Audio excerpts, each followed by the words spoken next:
They say you remember the way people make you feel more than what they said. But I remember exactly what she said that day. We were at the lake house in Vermont. It was July. Not too hot, just enough breeze off the water to keep the tablecloths from sticking to the wood. The kind of summer weather that tricks you into thinking everything's fine.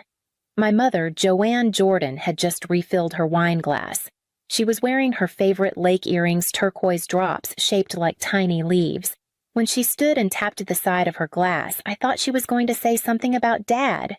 It would have been 10 years next week. Or maybe she'd say something about family, togetherness, the usual. But no. She looked at my sister Emily and said, "To the only child who stayed loyal." There was a pause, like the room hadn't caught up yet. Then came the laughter, nervous at first, then full. My cousins clapped. Uncle Dennis let out a whistle. Emily smiled the way she always did when things went her way, small, like she didn't want to gloat, but she did. I didn't say anything. I just stood there behind the grill tongs in one hand, napkin in the other. I wasn't in a single photo that day, not from what I could see.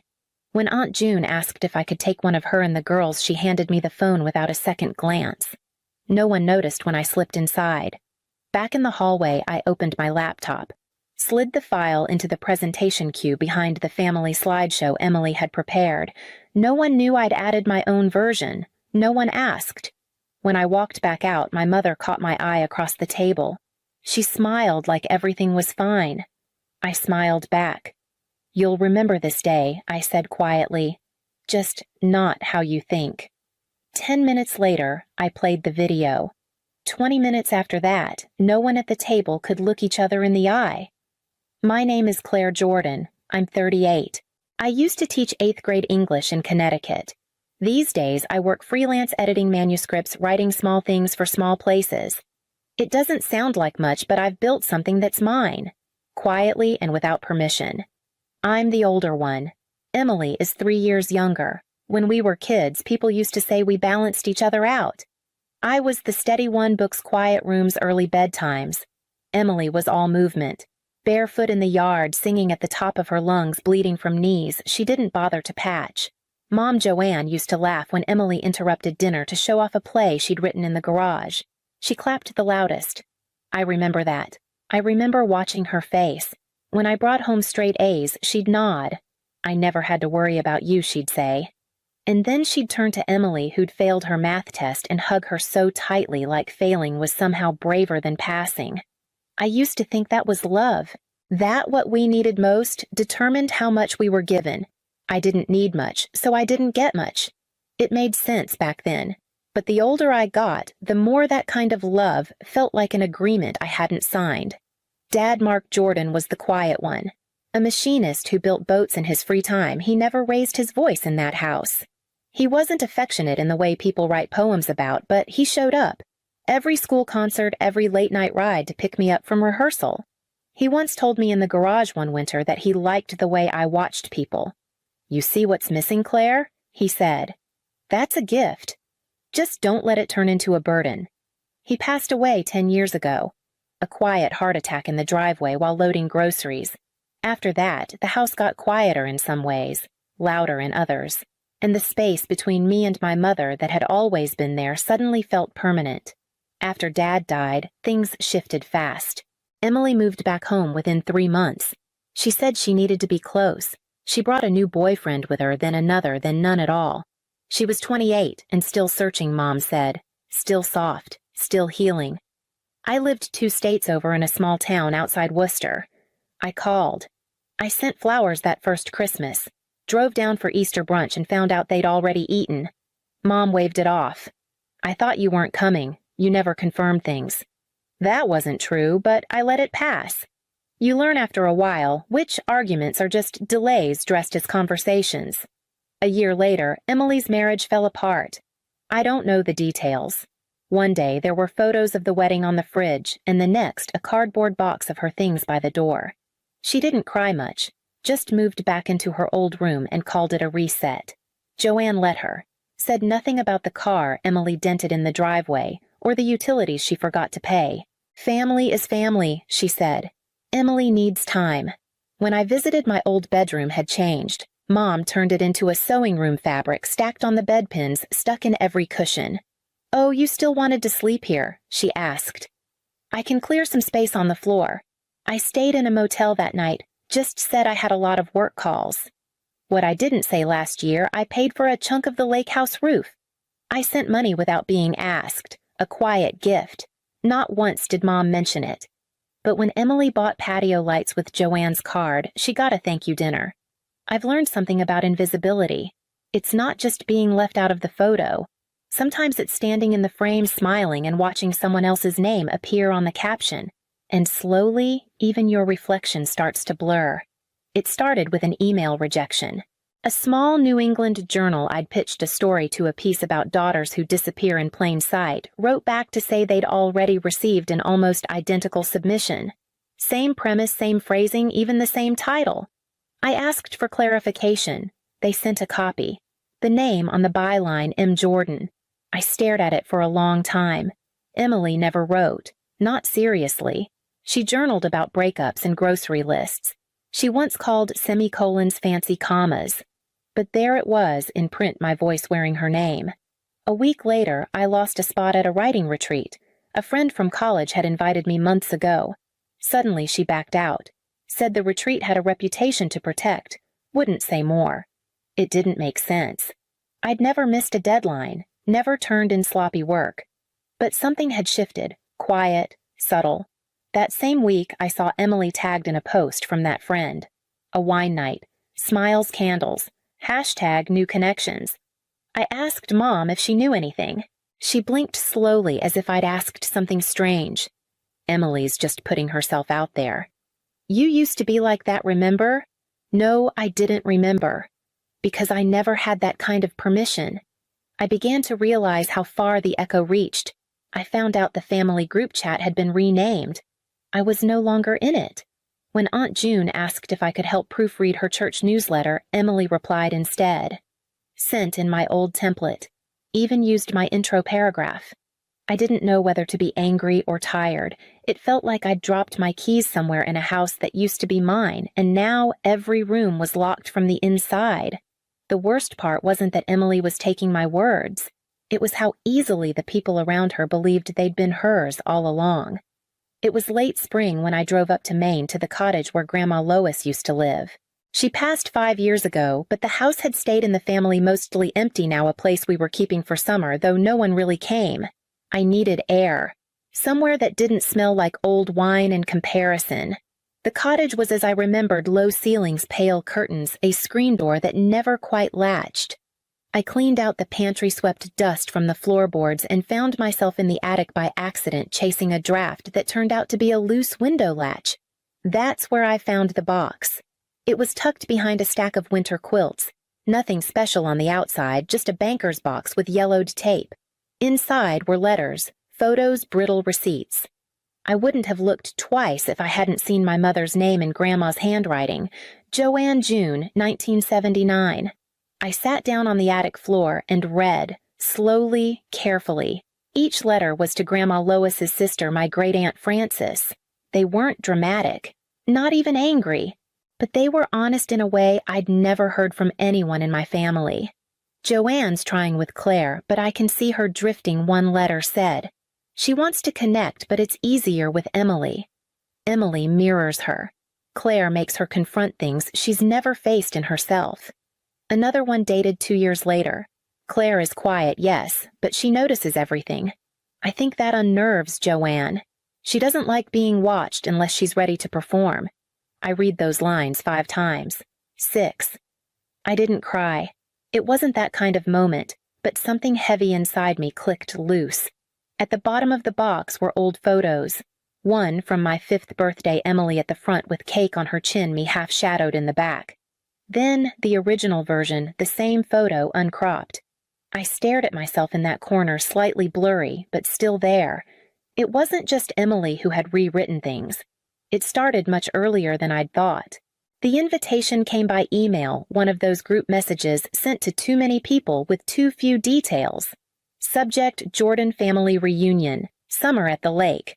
It was signed Love Joanne and Emily, as if that was a natural pairing, as if those two names had always hosted this family. I hadn't been invited in years, not formally. I'd shown up once unannounced only to find the schedule had changed. Different weekend, different guest list, no one had told me. But this time, I was included.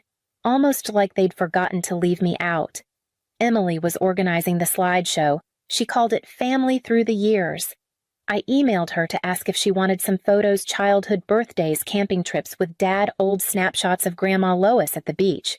She replied 4 days later, "I think we're good, just trying to keep it current." You know how people hate long slideshows. I didn't answer. I scanned through the photos on my own, wondering when my face had started looking like someone else's memory. Mom called 2 weeks before the reunion, said she was so glad I could come this year. Emily's really been doing so much for this family, she said. She's stepped up in ways I never imagined. I bit my lip and said nothing. I wondered what stepping up meant, using my words, wearing my voice, being seen. I almost didn't go, but something in me, maybe that old part that used to win spelling bees and stay late to clean up the classroom, wanted to show up, to look them all in the eye and know at least once I hadn't disappeared by choice. I brought my own slideshow.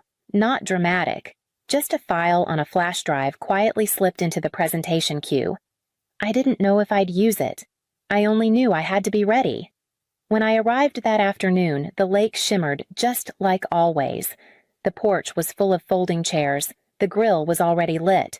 My mother hugged me like we hadn't skipped anything, but in her eyes there was a flicker, something rehearsed. I caught them by the garage, Emily and Uncle Dennis. He was holding a beer in one hand and gesturing with the other like he was offering advice she didn't ask for. She smiled, tilted her head, touched his elbow lightly. I didn't hear much, just fragments. Claire's always been delicate about this stuff. She takes things too seriously. You know how she is. That was enough. Uncle Dennis saw me a few minutes later near the cooler. He didn't say hello, just nodded like I was someone he used to work with. The next morning, I woke up to an email. The publisher contact he'd promised to introduce me to, gone. Things fell through, he wrote. Might not be the right fit after all. I didn't reply. Instead, I checked the shared family calendar. There was a note Emily had added weeks earlier.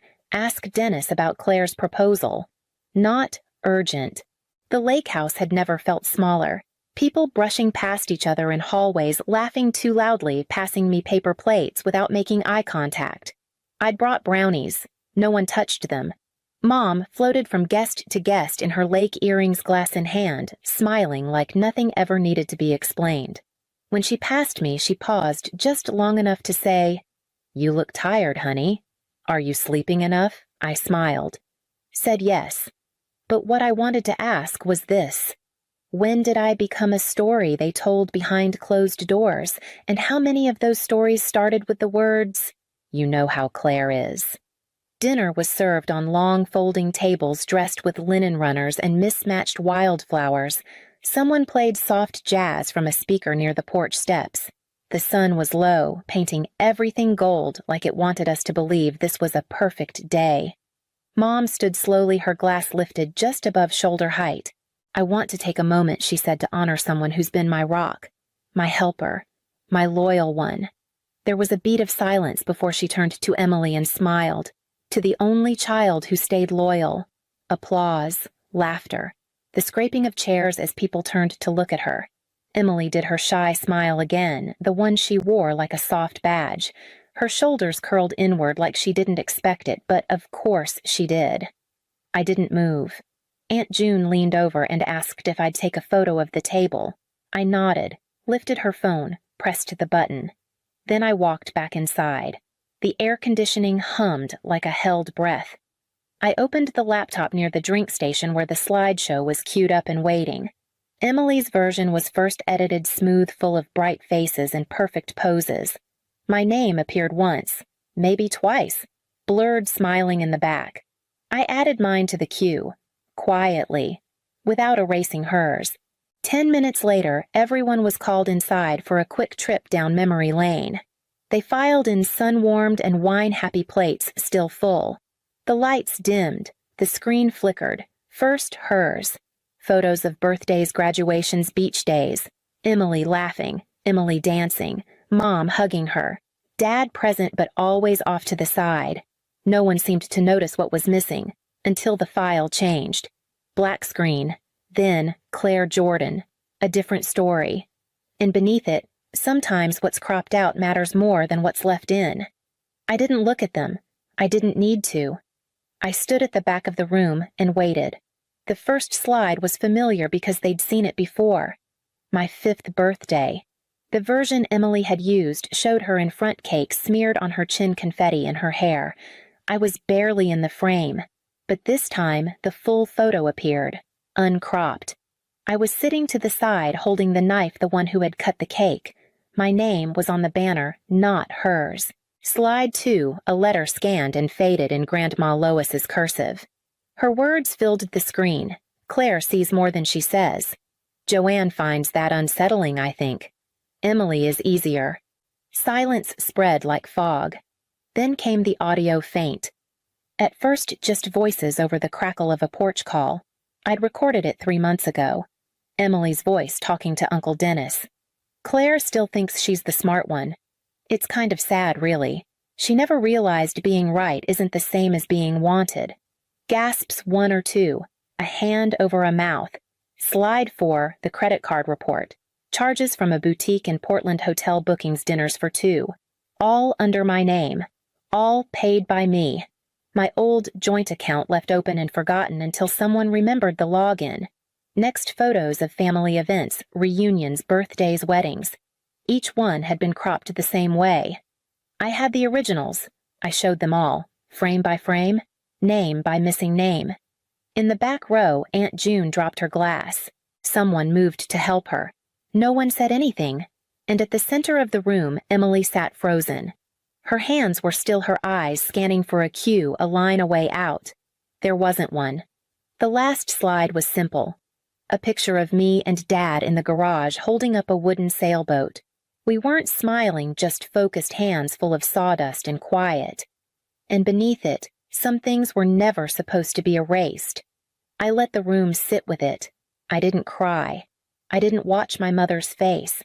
I just stood there letting the silence be mine for once. When the lights came back on, no one clapped. Emily stood slowly. Her mouth opened like she meant to explain something, but the words didn't come. Her hands hovered near her chest, empty. Uncle Dennis looked away. Aunt June whispered something to her husband and left the room. Only Mom remained still, glass in hand, back straight. Her face unreadable in that practiced way I'd seen all my life. She didn't say my name. Didn't ask why I'd done it. She just said, "You didn't have to embarrass her like that. Not me, not us, just her." I looked at her, really looked. The turquoise earrings, the wine glass she never refilled but always held. And for the first time I understood something I hadn't let myself name. She had known, not all of it maybe, but enough. The charges. The job, leads that slipped away. The way I disappeared from photos like I'd been too hard to place. It hadn't been about loyalty. Not really. It had been about comfort. Emily didn't ask questions. I did. And asking questions in our family had always been a kind of betrayal. I didn't do it to embarrass her, I said. I kept my voice even not angry. Just true. I did it because you were never going to stop pretending. Mom didn't respond. She turned her head toward the window where the lake shimmered in the early dusk. Someone cleared their throat. A cousin, then a shuffle of chairs. The spell broke, but the air stayed heavy. I walked outside before dessert. The air was cooler now, and someone had started packing up the folding tables. From the porch, I heard Emily crying. Soft, practiced. I didn't go to her. I got in my car, started the engine, and drove until the lake was just a sound memory. Until even the pine trees felt like they belonged to someone else. 3 days passed before Mom called. I let it go to voicemail, listened to it twice before deleting. "You've made things complicated, Claire. I just wish you'd handled it differently. I thought you were stronger than this." No apology. "No, I didn't know. Just a shift of blame so smooth you'd miss it if you weren't paying attention." 2 days later, she sent an email. A single line. Despite everything, I still love you. Despite. I didn't answer. What could I say that hadn't already been buried beneath years of almosts and not quites? Emily never reached out. Maybe she thought silence was the better look. Maybe she believed she'd still come out clean. Uncle Dennis unfollowed me on everything. Aunt June sent me a message that said simply, I had no idea. I'm sorry. I didn't know whether to believe her. A week later, a small box arrived on my doorstep. Inside was a photo frame glass, heavy the good kind. No note. Just a picture tucked inside. It was me and Dad again in the garage. The same one from the end of the slideshow. But this time, someone had cleaned up the image, cropped it tight. Just our hands on the wood sawdust in the air. No faces, no noise, just work. Quiet, steady. I don't know who sent it. Maybe it was Mom, maybe someone else. But it sits on my shelf now. Not because I need proof, because I need the reminder. There was a time when I was seen, not explained, not rewritten, just seen. And maybe that's all I ever wanted. The reunion photo went up 2 weeks later. Someone tagged me, probably by mistake. I wasn't in it. There was an empty chair where I had been sitting. Emily had moved into frame. Mom had her hand on her shoulder. Everyone looked full-flushed, like they'd eaten well. I didn't save the picture. I didn't need the reminder. That Sunday, I made peach cobbler from scratch. My kitchen smelled like cinnamon and something close to forgiveness. I watched the syrup bubble at the edges and didn't think about who else would taste it. I ate it warm by myself from a chipped plate I'd had since college. No candles, no toast, just me. There are things I'll never get back. Rooms I'll never be invited into again. Stories already rewritten too many times to pull apart. But there's something freeing in knowing I'm no longer required to stay silent just to keep the peace. I don't know what my mother tells people now. Maybe that I was dramatic, sensitive, too smart for my own good. Maybe that I disappeared. But I didn't disappear. I just stopped standing in rooms that pretended I wasn't there. I left before dessert. I didn't say goodbye. They'll remember that part.